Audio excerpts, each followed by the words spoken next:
এটাও সাজেস্ট করছে যে গিগ টাইটেলে আসলে কি লিখতে পারো তুমি। তো সেখানে চ্যাটজিপিটি বলছে যে প্রফেশনাল লোগো ডিজাইন অথবা modern and minimalistic and creative logo for your brand etcetera etcetera lots of. এখানে যদি আরো আপনি জিজ্ঞেস করেন যে আই ওয়ান্ট মোর টাইটেলস, ও আপনাকে আরো সাজেশন দেবে।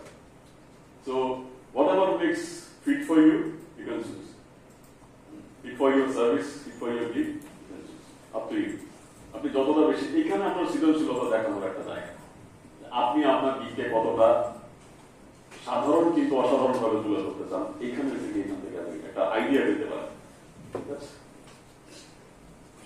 তো গিগটা যখন আমি ক্রিয়েট করেছি, গিগ এই ইনফরমেশন গুলো দেওয়ার পরে যখন আমি সেভে যাব, তখন গিগের নেক্সট অপশনে আমাকে নিয়ে যাবে। গিগের মূলত 5টা ফেজ আছে এখানে, 1 2 3 4 5 6 ফেজ আছে, অর্থাৎ 5টা স্টেপ কমপ্লিট করলে একটা গিগ পাবলিশ হওয়ার উপযুক্ত। নেক্সট যেটা, সেটা হচ্ছে প্রাইসিং। নেক্সট স্টেপে আসছে প্রাইসিং। এখন প্রাইসিং আপনি কিভাবে সেট করবেন, তো এইটার জন্য আমি আপনাকে অলরেডি 2টা সাজেশন দিয়েছি।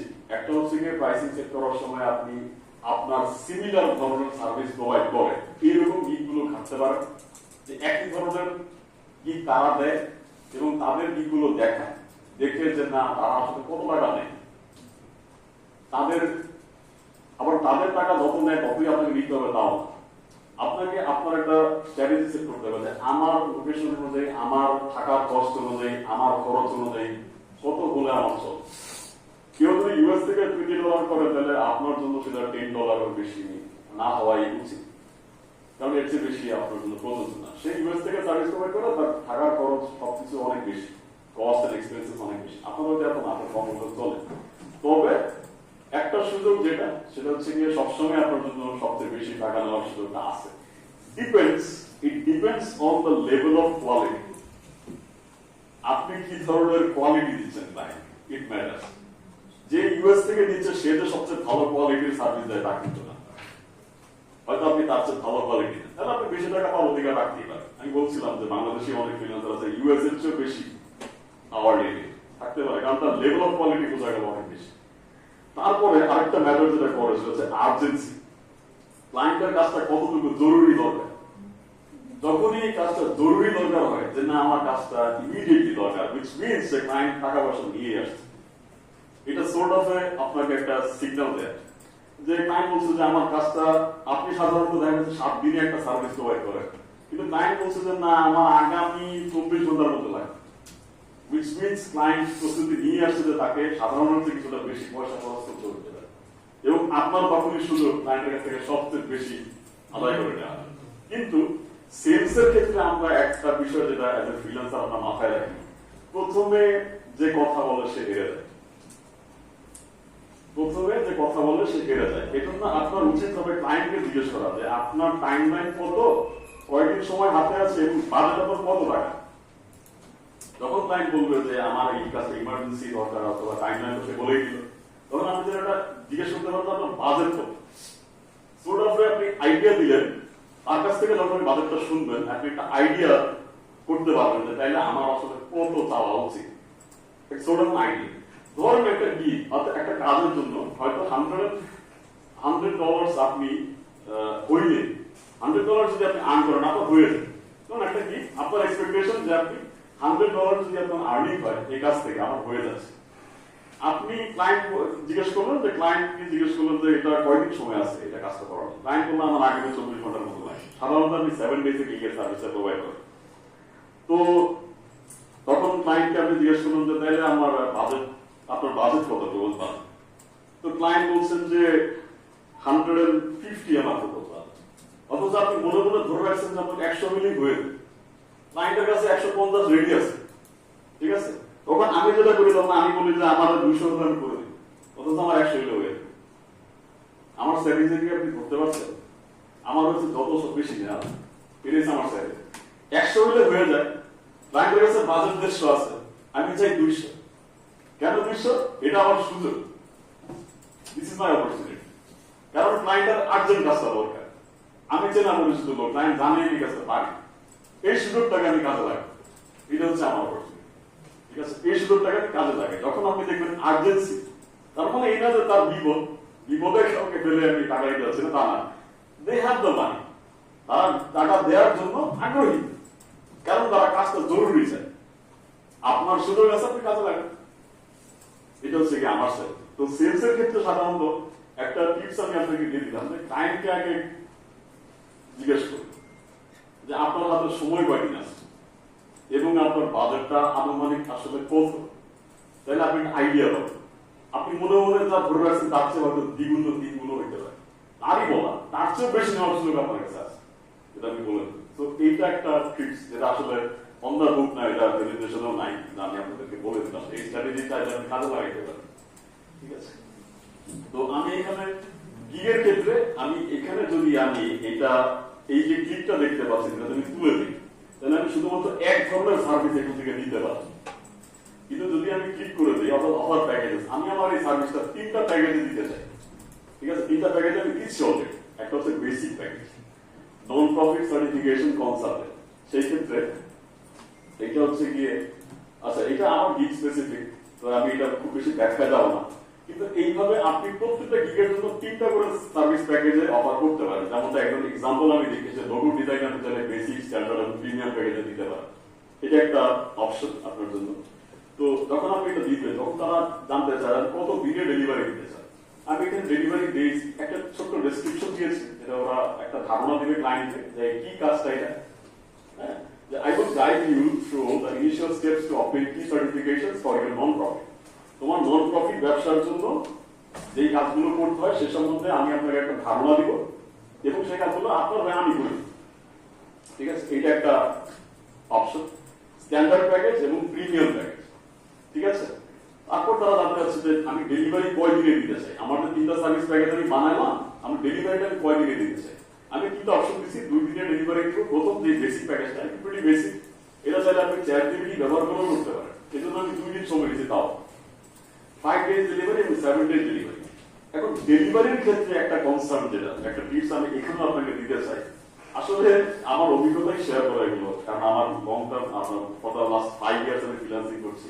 তো এই অভিজ্ঞতাগুলো আমি থেকে শিখেছি, এগুলো সাধারণত শিখতে আপনাদের অনেক সময় লাগতে পারে, এজন্য আমি এখানে টিপস কিন্তু দিয়ে দিতে চাই যে ডেলিভারির ক্ষেত্রে যে ইস্যুটা আমি দেখেছি যে একটা সুবিধা হয় যদি আপনি ডেলিভারির সময়টা ক্লায়েন্টের কাছে জিজ্ঞেস করার পরে যত বেশি সময় নিয়ে নিতে পারেন, এতে করে কি হয়, ধরুন আপনি একটা কাজ আপনি চাইলে 4 দিনে করতে পারেন, আপনি 7 দিন দিয়ে রাখছেন, যে কাজটা 4 দিনে করতে পারেন আপনি 7 দিনে রেখেছেন, আমি দিয়ে রাখি। কেন দিয়ে রাখি? আমি এক্সট্রা কিছু সময় হাতে রেখে যদি কোনো সমস্যা হয়ও তাহলে যাতে আমি সেটা ডিল করতে পারি। ধরুন আমি 7 দিনের মধ্যে 1 দিন আমি কাজ করতে পারলাম না, তাহলে 4 দিন থেকে 1 দিন বাদ করে গেল, আমি যাতে ওই বাকি 3 দিন থেকে 1 দিন এটা কভার করে নিতে পারি, তারপর আমি 2 দিন এক্সট্রা। তো আমি কিছুটা সময় বাড়তি চেয়ে ক্লায়েন্টকে বলে দিই যে ধরুন একটা কাজ আমার 3 দিন সময় লাগবে, আমি তার কাছ থেকে 5 দিন চেয়ে নিই, যাতে করে কোনো আনএক্সপেক্টেড কিছু ঘটলেও যাতে করে আমি সময়টা হাতে পেয়ে কাজটা করা। এইটা একটা টিপস, একটা ট্রিক্স আপনারা মাথায় রাখতে পারেন যখন আপনি টাইম লাইন জানতে চাই অথবা টাইম লাইন জানাতে চাই, ক্লায়েন্ট যখন জানতে চাই, তো আপনার একটা সময় হাতে রাখেন, ঠিক আছে, যাতে করে আপনার কাজটা সহজ হয়। তো কনসাল্টিং আমি সাধারণত এই গিগটা আমার কনসাল্টিং প্রোভাইড করি, আমি সাধারণত পরামর্শ দিই ক্লায়েন্টদের, খুব একটা হাতের কাজ আমার নাই, কারণ এই অভিজ্ঞতাটা আমার পরামর্শ দেওয়ার মধ্যেই সীমাবদ্ধ। আমি শুধুমাত্র কনসাল্টিং সার্ভিস দিই। তো জানতে চাচ্ছেন ধরুন আমি কত ঘন্টার পরামর্শ দিই, তো বেসিক প্যাকেজের জন্য আমি 5 ঘন্টার পরামর্শ দিই, স্ট্যান্ডার্ড প্যাকেজের জন্য 10 ঘন্টার পরামর্শ দিই, এবং প্রিমিয়াম প্যাকেজের জন্য 15 ঘন্টার একটা পরামর্শ দিই, 15 আওয়ার্স, এটা টাইম মেনটেন করা হয়। তো আরো কিছু অপশন এখানে আছে, এগুলো গিগ ভিত্তিক ভ্যারি করে, সবসময় এরকম এগুলো থাকবে, গিগ ভিত্তিক ভ্যারি করে। লোগো ডিজাইনে তারা জানতে পারে লোগোর আপনি কি কি ফাইল দিবেন, পিএনজি ফাইল দিবেন না ইমেজ দিবেন, আর ফাইল দিলে কি কি আসলে ফাইল দিতে পারে, এই ধরনের ক্যাটাগরি গিগ ভিত্তিক থাকতে পারে, ঠিক আছে। আর এরপরে সবচেয়ে ইম্পর্টেন্ট যেটা হচ্ছে প্রাইসিং। প্রাইসটা কিভাবে নির্ধারণ করবেন, যে বলছিলাম যে স্টাডি করবেন, রিসার্চ করলে আপনি দেখতে পারবেন যে আসলে প্রাইসটা কত বিলে আপনার প্রয়োজন। আপনি যখন 8টা থেকে 10টা গিগ এবং এই ধরনের সিমিলার সার্ভিস আপনি দেখবেন, তখন আপনার একটা ধারণা যে আসলে এই এরকম সার্ভিস বা এই ধরনের পেমেন্ট দিলে, এই ধরনের প্রাইসিং দিলে আমার প্রয়োজন। এখন একটা বিষয় আমি আলোচনা করতে চাই যে আসলে প্রাইসিং মডেলগুলো আসলে কি, কত ধরনের প্রাইসিং আসলে আপনার অ্যাভেলেবল আছে। এখানে যেটা হচ্ছে কি আপনার আওয়ারলি প্রাইসিং, আওয়ারলিটা মোটামুটি শুধু আপওয়ার্কে অ্যাভেলেবল আছে, আওয়ারলি ফ্রিল্যান্সার অ্যাভেলেবল আছে, কিন্তু ফাইবারে আওয়ারলি সার্ভিস প্রোভাইড করা যায় না। ফাইবার অনেকটা প্রজেক্ট বেসড, সেকেন্ড অপশন যেটা প্রজেক্ট বেসড, মানে আপনি একটা প্রজেক্ট করবেন, সেই অনুযায়ী আপনি আপনার প্রাইসিং সেট করবেন। যে আমি একটা কাজ করে দেবো, একটা চুক্তি আছে যে এই কাজটা করে দিব, সকাল থেকে সন্ধ্যা পর্যন্ত এত টাকা নিব, ওটা এইটাই। রিটেইনার সার্ভিস যেটা রিটেইনার পেমেন্ট মডেল, এটা হচ্ছে কি আপনি একটা সার্ভিস দেন, একটা ক্লায়েন্টকে নিয়মিত সার্ভিস দিচ্ছেন, তার জন্য কিছুটা কমায় রাখবেন, সোর্ট অফ রিটেইনার সার্ভিস। অর্থাৎ একটা ক্লায়েন্ট নিয়মিত আপনার কাছ থেকে সার্ভিস নেয়, তার জন্য আপনি কিছুটা কমায় কিছু রেখে দিলেন, তাকে কিছুটা ডিসকাউন্ট দিলেন, এটা ভ্যারি করে, এটা up to you and your client. Value based বলছিলাম যে কাজের গুরুত্ব বুঝে দামটা চাওয়া, এটা হচ্ছে value based. When there is an urgency, you have the opportunity to take the money from client's pocket to your pocket. ঠিক আছে? তো প্যাকেজ প্রাইসিং যেটা আমি বলছিলাম, যেটা অলরেডি দেখিয়েছি যে কি ভিত্তিক প্রাইসিং, তিনটা প্যাকেজ, বেসিক, স্ট্যান্ডার্ড, প্রিমিয়াম, তিনটা প্যাকেজ আমরা সার্ভিস দিচ্ছি। সেই প্যাকেজ অনুযায়ী আপনি চাইলে প্রাইসিং সেট করতে পারেন। মোটামুটি মোটা দাগে এই 5 ধরনের প্রাইসিংই আপনার সব ধরনের প্ল্যাটফর্মে দেখা যায়, এর বাইরে নেই। কিন্তু সব ধরনের প্রাইসিং সব ধরনের প্ল্যাটফর্মে অ্যাভেলেবল। বলছিলাম যে আওয়ারলি প্রাইসিং আপওয়ার্কে অ্যাভেলেবল, কিন্তু ফাইবারে আওয়ারলি আপনি কাজ করতে পারবেন। ফাইবারের একটা প্যাকেজ ভিত্তিক আছে এবং প্রজেক্ট ভিত্তিক আছে, ঠিক আছে? সো ওকে, তারপরে একটু আপনাদের পেমেন্ট মেথড সম্বন্ধে ধারণা দেওয়া দরকার। যে পেমেন্ট মেথডগুলো আমরা কিছু অলরেডি বলেছি, যে সরাসরি ব্যাংক ট্রান্সফার করে ট্রান্সফার করা যায়, যেটা আপওয়ার্কে অথবা ফাইবারে অ্যাভেলেবল। কোনো সমস্যা হচ্ছে? তো পিওনিয়ারে হ্যাঁ একটা পেমেন্ট মেথড, যেহেতু পেপাল বাংলাদেশে নাই, পিওনিয়ারটা আমাদের লাগে, মাঝে মধ্যে লাগে পিওনিয়ারটা। তো পিওনিয়ারের নিয়মটা হচ্ছে পিওনিয়ার একটা অ্যাকাউন্ট খুলতে হয়, খুলে আপনার ব্যাংক অ্যাকাউন্টকে পিওনিয়ারের সাথে লিংক করতে হয়। এই হচ্ছে কাজ। পিওনিয়ারে একটা অ্যাকাউন্ট খুলতে হয় এবং আপনার ব্যাংক অ্যাকাউন্টের সাথে পিওনিয়ার অ্যাকাউন্টে লিংক করে দিতে হয়। তখন আপনি প্ল্যাটফর্ম থেকে টাকাটা পিওনিয়ারে দিবেন এবং পিওনিয়ার থেকে আপনার ব্যাংক অ্যাকাউন্টে দিবেন।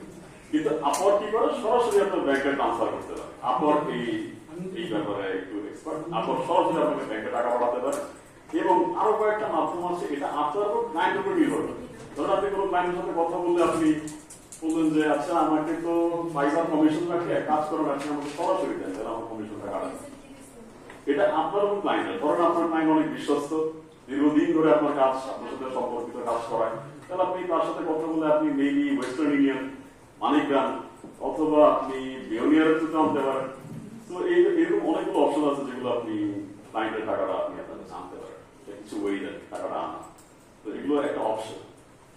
তো চলুন আমার গিগে ফিরে যাওয়া যাক। আমি দেখাচ্ছিলাম আপনাদেরকে যে সেকেন্ড ফেজটা দেখাচ্ছিলাম যে প্রাইসিংটা, আপনার গিগের ডেসক্রিপশন এবং প্রাইসিংটা সেট করা। যখন আপনি প্রাইসিংটা দিয়ে দিলেন, তখন আপনি কিছু অ্যাডিশনাল কনসাল্টিং আবারও দিতে পারেন, যে আমি আরেক ঘন্টা যদি লাগে তাহলে আমি $1 1 ঘন্টা কনসাল্টিং সার্ভিস দিতে পারবো, আরেক ঘন্টা বাড়াই। এরকম কিছু এক্সট্রা সার্ভিস আপনাকে, আপনি চাইলে অপশনগুলো আপনার আছে এখানে নিচে, আপনি এখানে ক্লিক করলে অপশন চালু হয়ে যাবে। যখন ক্লিক করবেন যে আগামী 24 ঘন্টার মধ্যেই কনসাল্টিং সার্ভিস দিতে চাই বা দিব আমি, এক্সট্রা কিছু পয়সা খরচ করতে হবে, এই জন্য আপনার অপশন খোলা আছে। আপনি চাইলে এগুলো ব্যবহার করতে পারেন। আমার ব্যবহার করার প্রয়োজন বোধ হয়নি, এই জন্য আমি ব্যবহার করিনি। তো আমি যদি সেভ করে নেক্সটে চলে যাই, তখন আপনার থার্ড ফেজ চালু হয়ে যাবে। সেটা হচ্ছে গিয়ে ডেসক্রিপশন এন্ড এফেক্ট। ডেসক্রিপশন এটা হচ্ছে গিয়ে আপনার এই গিগের একটা বিবরণ, যে গিগে আসলে কি চাই। ধরেন আমি যদি আবার চ্যাটজিপিটিতে ফিরে যাই, যে আমি একটা লোগো ডিজাইনের ডেসক্রিপশন ক্রিয়েট করছিলাম, লোগো ডিজাইনের গিগ ক্রিয়েট করছিলাম, তো এটা আসলে ডেসক্রিপশনটা কি হওয়া উচিত, তাহলে চ্যাটজিপিটিকে জিজ্ঞেস করি যে আসলে ডেসক্রিপশনটা কেমন হওয়া উচিত। তো চলুন টাইপ করা যাক। তো চ্যাটজিপিটিকে আমি লিখছিলাম যে what shall be the description of this gig. গিগের কথা আমি আগে বলে দিয়েছি, যেন বারবার গিগ স্মরণ করা যাওয়ার চ্যাটজিপিটিকে দরকার নেই, কারণ চ্যাটজিপিটি কনভারসেশনে আগে কি লিখেছে সেটা মনে রাখে, অলরেডি কনভারসেশন চলতেছে। তো জাস্ট জিজ্ঞেস করছি যে এটা ডেসক্রিপশনটা, গিগের ডেসক্রিপশনটা আসলে কি হওয়া উচিত। চলুন জিজ্ঞেস করা যাক। তো চ্যাটজিপিটি আপনাকে একটা ডেসক্রিপশন ক্রিয়েট করে দিয়েছে with including bullet points, bullet point সহ। কারণ চ্যাটজিপিটি জানে বুলেট পয়েন্ট ব্যবহার করলে সহজেই ক্লায়েন্ট আপনার সার্ভিসের সম্পর্কে ধারণা পাবে এবং আপনার গিগ সম্বন্ধে যখন এটা সহজেই ধারণা পাবে আপনাকে চুজ করার সম্ভাবনা তার বেশি। একটা গিগ যদি এরকম কঠিন হয় ডেসক্রিপশন পড়া যে না এটা পড়াই মুশকিল, তাহলে এই ক্লায়েন্ট আপনার গিগের প্রতি আগ্রহী হবে না, আপনার কাজের প্রতি আগ্রহী হবে। কারণ আপনার লক্ষ্য থাকবে যতটুকু সহজে ক্লায়েন্টের কাছে আপনার সার্ভিস এবং আপনার প্রোভাইড করা যায়, তুলে ধরা যায় আপনার সার্ভিস। বলছে প্রথমে একটা প্রশ্ন করে আপনার ক্লায়েন্টের একটা আগ্রহ তৈরি করতে আগে looking for a custom creative and professional logo that defines your brand's identity. তুমি কি এমন একটা লোগো চাও যেটা তোমার ব্র্যান্ডের একটা আলাদা একটা পরিচয় তুলে ধরবে? তো একটা প্রশ্ন তুলে এটা নাম দিলে সে শুধু হাই হ্যালো দিয়ে করতে পারো, কিন্তু হাই হ্যালো থেকে বেশি আপনি ক্লায়েন্টের মধ্যে আগ্রহ তৈরি করছেন, right? Something different but good to do. তারপর উনি বলছেন যে আই স্পেশালাইজ ইন ডেলিভারি, অর্থাৎ আপনার হয়ে চ্যাটজিপিটি বলে দিচ্ছে যে I specialise in delivery modern minimalist and high quality logo design. আমি এই কাজগুলো করেছি, লোগো ডিজাইন করি মডার্ন এন্ড মিনিমালিস্টিক এবং high quality that make your business stand out, যেটা এমন একটা বিজনেসের পরিচয় তুলে ধরবে যেটা আপনাকে অন্য বিজনেস থেকে আলাদা করে। সেকেন্ড প্যারাগ্রাফে চ্যাটজিপিটি বলছে যে with a keen eye for detail and a passion for design. অর্থাৎ আমার এই কাজটা শুধু আমি পয়সার জন্য করি না, আমার একটা প্যাশন আছে কাজটা করার, ঠিক আছে? তো সেই ক্ষেত্রে এরপরের অপশনে একটু বোল্ড লেটারে চ্যাটজিপিটি আপনাকে লিখতে বলছে গিগ ডেসক্রিপশনে যে আপনি আসলে কি পাবেন এই গিগ, একটা আইডিয়া ইন বুলেট পয়েন্ট। চাইলে এটা প্যারাগ্রাফে দিতে পারবেন, চাইলে এই অংশটা প্যারাগ্রাফে দেওয়া যায় যে প্যারাগ্রাফে বলে দিলাম যে কাস্টম লোগো ডিজাইন আর প্রাইস। কিন্তু আপনি তো চিন্তা করেন যে এটা যদি বুলেট পয়েন্টে না হয় প্যারাগ্রাফ হয়ে যেত দেখতে কেমন দেখা যায়। ক্লায়েন্ট কি সহজে পড়তে পারতো? ক্লায়েন্টের জন্য সহজে এটা পড়তে পারা যে আপনি আসলে এই দিক থেকে কি প্রোভাইড করেন, এটা খুব জরুরি।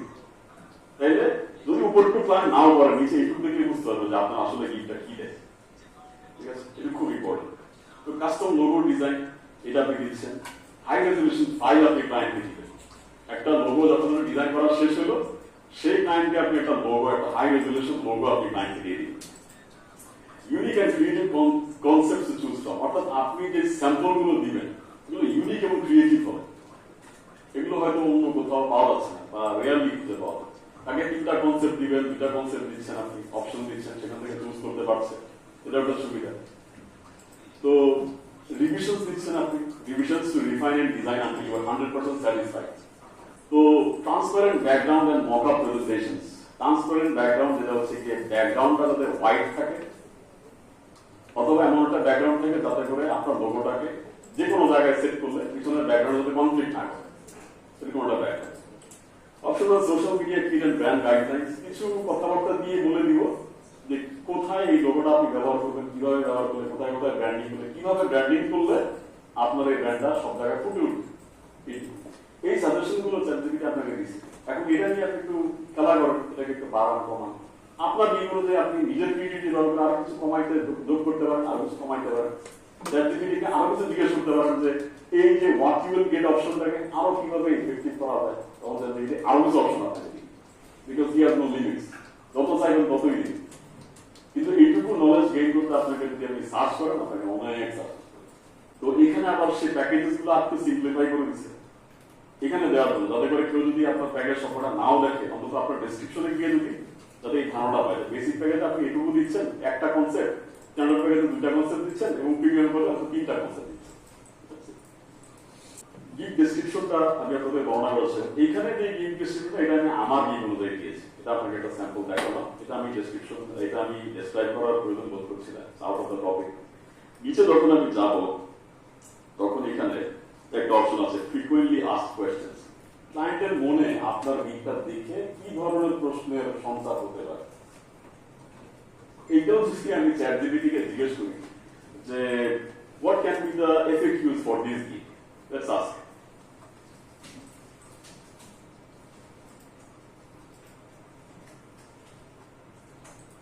যে আমি চ্যাটজিপিটি কে জিজ্ঞেস করলাম যে এই গিগটার জন্য, অর্থাৎ লোগো ডিজাইনের যেটা গিগ আমি বানাচ্ছি, এই গিগটার জন্য আমার আসলে ফ্রিকুয়েন্টলি আস্কড কোয়েশ্চেনস কি কি হতে পারে, ক্লায়েন্ট কি কি প্রশ্নের একটা ধারণা, আপনি প্রশ্নগুলোর ধারণা এবং উত্তরও পেয়ে যাবেন চ্যাটজিপিটির কাছে যে এই ধরনের উত্তর দিতে পারে।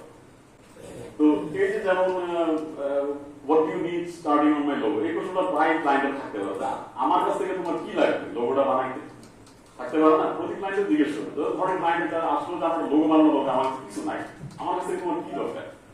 এখন আপনি বলতে পারেন তোমার বিজনেসের নাম দরকার, ট্যাগ লাইন দরকার, আপনার বিজনেস কি ব্র্যান্ডের, প্রোডাক্ট কি, আপনার সার্ভিস কি, ধারণা দেন, এটাও একটা লোগোতে রিপ্রেজেন্ট করা। তারপর আসছে যে আপনার ব্রিফ একটা হিস্টরি যদি থাকে, এবং আপনার কোনো প্রেফারেবল কালার আছে কিনা, যে লোগোতে আমার এই রংটা থাকতেই হবে। তো আরেকটা প্রশ্ন সে ক্লায়েন্টকে করছে যে আপনার কি পছন্দের কোনো লোগো ডিজাইন আছে কিনা, থাকতে পারে ক্লায়েন্টের একটা লোগো আমার চোখে পড়ছে, এটা খুব সুন্দর লাগছে।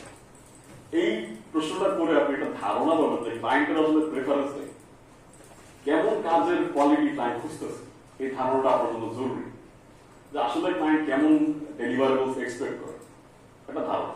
যে তখন যখন আপনি দেখবেন যে ক্লায়েন্টের যেটা পছন্দ এটা টু দ্য পয়েন্ট লিখুন, তখন বুঝতে পারবেন যে না, ক্লায়েন্টের এক্সপেকটেশন অনেক হাই, আপনার কাছ থেকে সে ভ্যালুয়েবল একটা কাজ চায় এবং একটা লেভেল অফ কোয়ালিটি চায়, বেস্ট লেভেল অফ কোয়ালিটি। তো জিজ্ঞেস করতে হতে পারে যে ডিভিশন কোন প্যাকেজে, কোন ডিভিশন কোন প্যাকেজে কয়টা ডিভিশন দিয়ে থাকো, বলবেন যে বেসিক প্যাকেজে একটা, স্ট্যান্ডার্ড প্যাকেজে 3টা অথবা 2টা, প্রিমিয়াম প্যাকেজে 3টা। ঠিক আছে, এই ধরনের সিমিলার কোশ্চেন। আরেকটা প্রশ্ন হইতে পারে যে আমি যে লোগোটা ডিজাইন করলাম, অর্থাৎ তুমি যে লোগোটা ডিজাইন করলে এটার কি ধরনের ফায়দা আমাকে দিবা কাজ শেষ।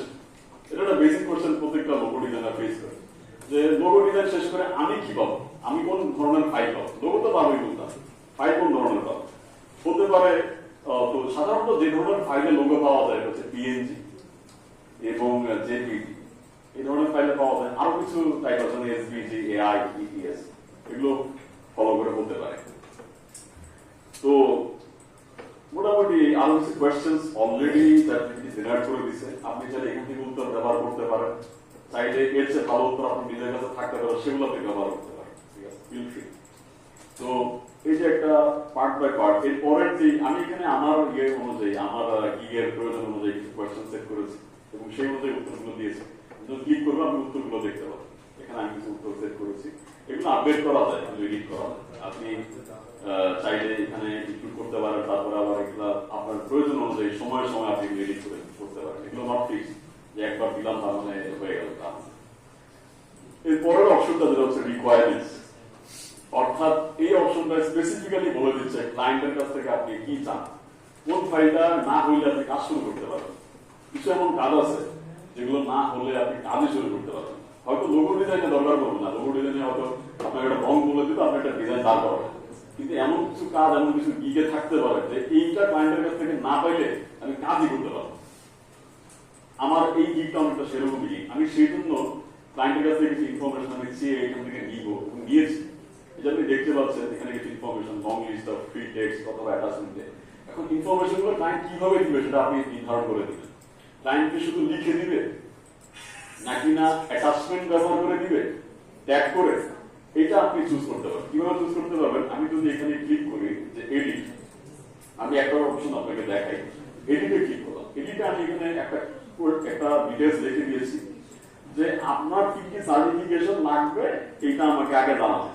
এটা না জানলে আমি কিভাবে জানবো যে আপনি সার্টিফিকেশন চান, কোনটা সার্টিফিকেশন চান, এটা তো আমার দরকার, এটা আগে বলতে হবে। এবং এটা ফ্রি টেক্সটে চাইছি, এখানে আপনি যদি ক্লিক করেন যে ফ্রি টেক্সটের বদলে আপনি যদি মাল্টিপল চয়েস বা অ্যাটাচমেন্ট ক্লিক করেন, যদি মাল্টিপল চয়েস দেন তাহলে আপনাকে অপশন দিয়ে দিতে হবে যে এই থেকে আপনি চুজ করেন।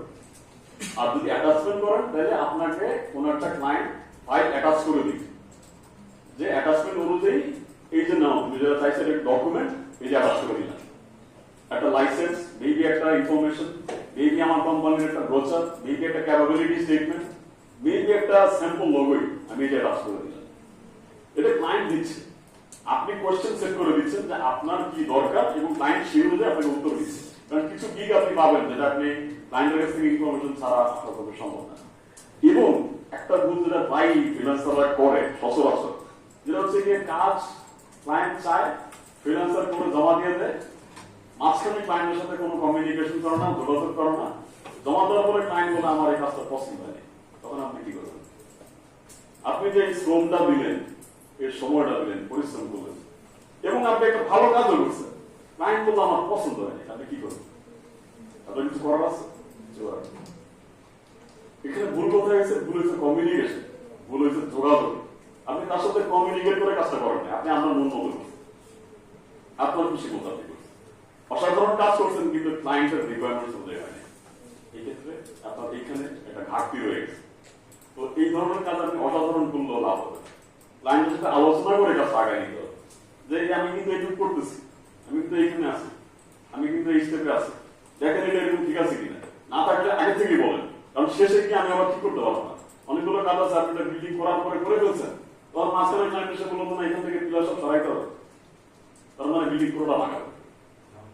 কারণ এত কাজ আপনার সময় নেই, এত ফ্রিল্যান্সার আপনার জন্য সময় খুবই দামি, সবার জন্য দামি, ফ্রিল্যান্সার জন্য আরো বেশি দামি, because you are handling multiple projects, একই সাথে আপনি ডিফারেন্ট প্রজেক্ট সামলাচ্ছেন। তো এটা আপনার জন্য অনেক বেশি জরুরি। আপনার এক কাজ বারবার করা শুরু হবে, এই জন্য একটা কাজকে শুরু থেকে ক্লায়েন্টের কমিউনিকেট করে শুরু থেকে আপনাকে সেইভাবে হ্যান্ডেল করে আসতে হবে। আমি যদি সেকেন্ড অপশনে যাই, যেখানে আমার রিকোয়ারমেন্ট হচ্ছে অ্যাটাচমেন্ট, কি দিতে হবে? Overview of the non profits client current status, অর্থাৎ একটা ডকুমেন্ট দিতে হবে আমাকে ক্লায়েন্টের কোম্পানির ক্যাপাবিলিটি স্টেটমেন্ট অথবা ফাইন্যান্সিয়াল স্ট্যাটাস, ফাইন্যান্সিয়াল ডকুমেন্ট দিতে হবে, প্রফিট লসের ডকুমেন্ট দিতে হবে। তারপরে এটা একটা অ্যাটাচমেন্ট, একটা ডকুমেন্ট।